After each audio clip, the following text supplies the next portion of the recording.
Drone হামলার পর বিশ্বের শীর্ষ এলএনজি উৎপাদক কাতার এনার্জি উৎপাদন স্থগিত করেছে। এতে বৈশ্বিক গ্যাস বাজারে অস্থিরতা দেখা দিয়েছে। এতে সবচেয়ে বেশি চাপে পড়তে পারে বাংলাদেশ, ভারত ও পাকিস্তান। হরমুজ প্রণালীতে জাহাজ চলাচল ব্যাহত হওয়ায় দামও দ্রুত বাড়ছে। ডেস্ক রিপোর্টে বিস্তারিত। ড্রোন হামলার জেরে বৈশ্বিক জ্বালানি বাজারে নতুন করে তৈরি হয়েছে অস্থিরতা। বিশ্বের অন্যতম বৃহৎ এলএনজি উৎপাদক কাতার এনার্জি সাময়িকভাবে তাদের উৎপাদন বন্ধের ঘোষণা দিয়েছে। এর সরাসরি প্রভাব পড়েছে আন্তর্জাতিক গ্যাস বাজারে, বিশেষ করে এশিয়ার আমদানি নির্ভর দেশগুলোর উপর। সংবাদ মাধ্যম আল জাজিরা জানায়, হামলার পর নিরাপত্তার স্বার্থে রাস লাফান শিল্প কমপ্লেক্সে উৎপাদন স্থগিত করা হয়।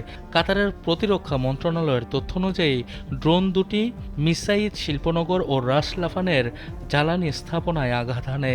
হতাহতের ঘটনা না ঘটলেও ক্ষতিগ্রস্ত স্থাপনগুলোতে এলএনজি ও সংশ্লিষ্ট পণ্যের কার্যক্রম বন্ধ রাখা হয়েছে।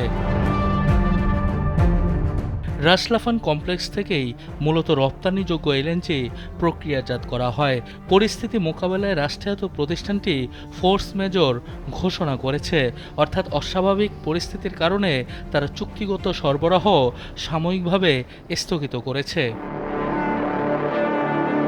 যুদ্ধের পর থেকে হরমুজ প্রণালীতে জাহাজ চলাচল মারাত্মকভাবে ব্যাহত হয়েছে।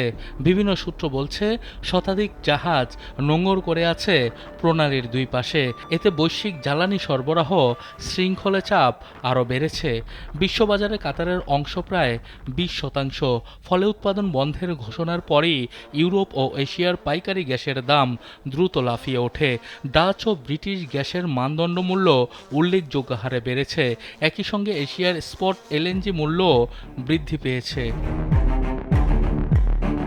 জ্বালানি বিশেষজ্ঞরা বলছেন, এর প্রভাব সবচেয়ে বেশি পড়তে পারে দক্ষিণ এশিয়ায়। বাংলাদেশ, ভারত ও পাকিস্তান এই তিন দেশ কাতার থেকে উল্লেখযোগ্য পরিমাণ এলএনজি আমদানি করে। সরবরাহ কমে গেলে বিকল্প উৎস হিসেবে বেশি দামে গ্যাস কিনতে হতে পারে, যা বিদ্যুৎ উৎপাদন ও শিল্প খাতে ব্যয় বাড়বে। এদিকে মধ্যপ্রাচ্যের বিস্তৃত উত্তেজনার প্রভাব মূল্যায়নে ইউরোপীয় ইউনিয়নের গ্যাস সমন্বয় গ্রুপ বৈঠকে বসছে।